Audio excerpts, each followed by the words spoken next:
Secret files, private island और हर type के billionaire politicians और जो भी लोग रॉयल्टी से बिलोंग करते थे उनके साथ बड़े बड़े कनेक्शंस। आज की इस वीडियो में हम जानेंगे कौन है जेफरी एप्स्टीन और कैसे ये फाइल्स ओपन अप हुई और कुछ ऐसी चैट रिकवर करेंगे, पढ़ने की कोशिश करेंगे जो गवर्नमेंट की तरफ से पब्लिक की गई है। जेफरी एप्स्टीन जो कि ना ही कोई बड़ा सेलिब्रिटी था ना ही कोई बड़ा पॉलिटिशियन, तो चलिए इस क्वेश्चन का जवाब ढूंढते हैं कि हु वॉज जेफरी एप्स्टीन। तो कहानी की शुरुआत होती है जेफरी एडवर्ड एप्स्टीन के जन्म से। तो जेफरी एप्स्टीन का जन्म हुआ था न्यूयॉर्क के ब्रुकलिन शहर में। He came from a very simple middle class Jewish family and इनके फादर एनवाईसी पार्क डिपार्टमेंट में काम करते थे एंड मदर जो थी वो स्कूल में एज अ एड काम करती थी। एप्स्टीन कोई रॉयल बैकग्राउंड से नहीं आता था, वो सिंपल अपनी लाइफ जी रहा था एक नॉर्मल सी सिटी में। एप्स्टीन ने कॉलेज स्टार्ट किया लेकिन कभी भी डिग्री कंप्लीट नहीं की। Officially he was a college drop out, but फिर भी 1974 में वो डाल्टन स्कूल जैसे इलाइट प्राइवेट स्कूल में मैथ एंड फिजिक्स का टीचर बन गया। डाल्टन एक ऐसा स्कूल है जहाँ पे बिलियनर्स के बच्चे, पॉलिटिशियंस के बच्चे और एक्स्ट्रा इलाइट फैमिलीज के बच्चे पढ़ते थे। पर क्वेश्चन वही है कि जब डिग्री नहीं, एक्सपीरियंस नहीं, फिर जॉब कैसे मिली। एंड इसी समय मिलता है एप्स्टीन को रिच फैमिलीज का एक्सपोजर और पावरफुल पेरेंट्स का कॉन्टैक्ट। देन ये जॉब छोड़ने के बाद बियर स्टर्न्स नाम के एक बैंक को ज्वाइन करता है, वहां पर ट्रेडर बन जाता है।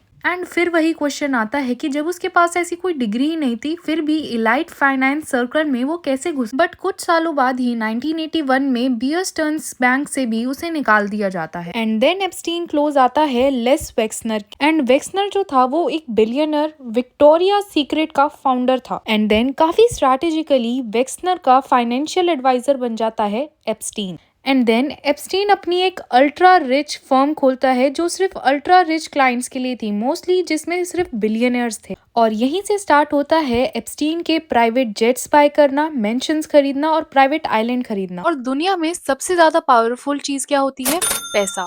और उसने इस चीज को बहुत ही बारीक तरीके से समझा। धीरे धीरे एप्स्टीन का प्रेजेंस इलाइट सर्कल में काफी प्रेजेंटफुल लगने लगा। क्लोज डोर पार्टीज जो कि सिर्फ बड़े इलाइट सर्कल्स की ही होती है, धीरे धीरे वो ऐसे लोगों के बीच में दिखने लगा जिनके डिसीजंस दुनिया को इफेक्ट कर सके। एंड देन उसने खरीदा एक आइलैंड, एक प्राइवेट आइलैंड। इस आइलैंड का नाम था लिटिल सेंट जेम्स, जो कि उसने 125 मिलियन डॉलर्स में खरीदा था। एंड ये आइलैंड था perfect party spot for Epstein. उसने अपने पैसे से इस आइलैंड को सेल्फ सफिशिएंट बनाया था। यहाँ पे था full water storage system, food supply boards with schedule, medical rooms, और वहाँ पे प्रेजेंट था full time staff, maintenance workers, boat operators और सिक्योरिटी प्रोफेशनल्स। और उसकी एक ऐसी टाइप ऑफ लाइफ थी जो सिर्फ अल्ट्रा रिच लोग ही अफोर्ड कर सकते हैं। 2000s के अर्ली इयर्स में एप्स्टीन पे कुछ काफी सीरियस एलिगेशंस लगते हैं। अब अगर मैं सिर्फ आपको ऊपर ऊपर से बताऊं कि बेसिकली वो एलिगेशंस कौन कौन से थे, तो first was sex trafficking of under as girls, assault of minor and running a trafficking network. अब इन सब एलिगेशंस के बाद अगर कोई नॉर्मल इंसान हो या नॉर्मल रिच इंसान हो तो उसकी जिंदगी यहीं पे खत्म हो जाती है, क्योंकि ये सारे एलिगेशंस नॉर्मल नहीं है, काफी सीरियस है। बट एप्स्टीन के साथ ये बिल्कुल अपोजिट हुआ। उसको मिला काफी सॉफ्ट डील्स और मिनिमम से मिनिमम पनिशमेंट और मैक्सिमम प्राइवेसी। धीरे धीरे मीडिया भी इसमें इंटरेस्ट लूज कर चुकी थी और सबके बीच में ये काफी नॉर्मल चीज हो गई थी एंड सब अपनी लाइफ में बैक आ गए थे। एंड ऑब्वियसली जो विक्टिम्स थी उनको जस्टिस नहीं मिला था। एंड वही अपने कड़वे सवालों से एक जर्नलिस्ट ने ये फाइल दोबारा खोली, जूली के brown. She was a single mother and a journalist. अब फाइनली हम आते हैं ये फेमस एप्स्टीन फाइल्स पर।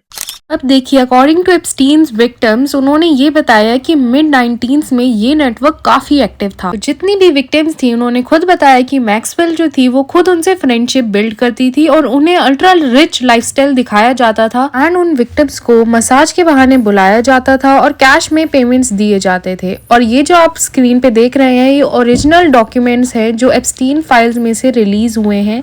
ये डॉक्यूमेंट उन लड़कियों को फॉरवर्ड किया जाता था एंड देन उन लड़कियों को कुछ इस तरह मैनिपुलेट किया जाता था कि ये सब तो बहुत ही ज्यादा नॉर्मल चीज है and you don't need to worry about it, और फिर उनको टॉर्चर करना स्टार्ट कर दिया जाता था एंड ऐसे ही उनकी लाइफ मिजरेबल होती गई। 2019 में एप्स्टीन गिरफ्तार होता है, मतलब कि उसे जेल की जाती है, बट केस शुरू होने से पहले ही एक शॉकिंग न्यूज आती है कि Epstein was found dead in his cell on 10th जनवरी 2019 एंड अगेन जो विक्टिम्स थी उनको निराशा हाथ लगी कि अब केस आगे बढ़ेगा या नहीं। और इस ब्रेकिंग न्यूज के बाद ये कंट्रोवर्सी और बढ़ गई। ऑफिशियल एक्सप्लेनेशन दी जाती है पर पब्लिक ट्रस्ट जीरो, क्योंकि जब सिस्टम ही फेल हो चुका हो तो लोग एक्सप्लेनेशन पे भी भरोसा नहीं करते। एप्स्टीन तो मर गया बट जो सवाल अपने पीछे छोड़ गया वो अभी भी जिंदा है। तो अभी के प्रेजेंट टाइम में मैसिव रिलीज हो रहे हैं documents by the US justice department and millions of pages release किए जा रहे हैं, जिसमें काफी फाइल्स हैं, इमेजेस हैं, वीडियोस हैं, इवन ये सब चीजें हैं जो जेफरी ने बाय की थी। इवन आप जेफरी का मेल बॉक्स भी देख सकते हो कि वो किस किस को मेल भेजता था, क्या क्या बातें होती थी, एंड उसका अमेजोन अकाउंट भी चेक कर सकते हो जहाँ पे वो मोस्टली बुक्स मंगवाता था और कुछ काफी suspicious things such as handcuffs, बहुत ही ज्यादा छोटे बच्चों के टॉयज, कपड़े, night wears, and also mostly he had ordered vaginal tightening pills.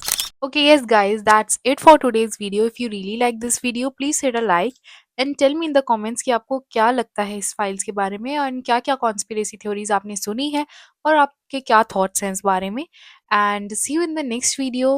Stay tuned. Bye bye.